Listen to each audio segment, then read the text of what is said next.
Have you ever waited for someone's call, staring at your phone, hoping their name would light up your screen?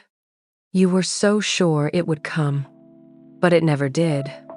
The phone call that never came. Linda's story. Linda was an old friend from high school. Years later, she reached out and asked me for coffee. She was 38 then, fresh out of a painful divorce. She told me she thought she'd never open her heart again. But then she met Daniel. He was charming, attentive, the kind of man who made her feel seen. They talked for hours about music, childhood memories, silly little dreams. They laughed over coffee. They stayed on the phone until midnight, just to say goodnight. And every time they said goodbye, Daniel would smile and promise, "I'll call you tomorrow." And Linda believed him. At first, he did call, a few times, enough to make her think this might really be something.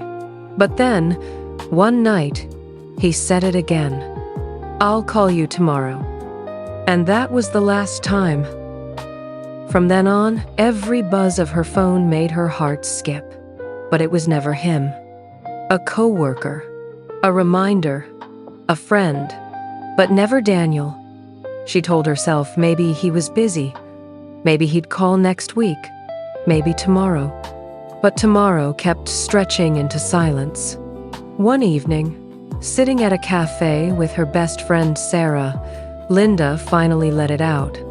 With a nervous laugh, she said, "I feel ridiculous. I've been waiting for weeks. Every time my phone rings, I hope it's him. And it never is." Sarah looked at her gently. "Linda, you're living in pause, like your whole life is waiting on a man who isn't here." Linda sighed. "I know, but I keep wondering if I said something wrong, if I pushed too hard. I replay everything in my head." And Sarah, kind but firm, replied, "You don't have to beg for love. If he wanted to be here, he'd be here. Silence is also an answer." Linda went quiet. It hurt, but she knew it was true. She had been waiting for a call that was never coming. A week later, she did something she hadn't done in years. She turned her phone off for the whole weekend. She went hiking. She painted again. She called Sarah not to cry, but to laugh. And slowly, the silence stopped feeling like rejection. It started feeling like space. Space to breathe. Space to live. Space to come back to herself. The truth is, we all have a phone call that never came. Maybe from a parent who never apologized. A friend who drifted away. A job that didn't work out. Or a partner who promised more than they could give. And if you've ever found yourself waiting like Linda did, you're not alone.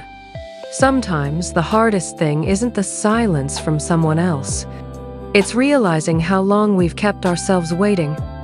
But once we stop sitting by the phone, once we step back into our own life, we find out we don't need that call after all. Because the people meant to be in your life, they don't leave you guessing. They show up.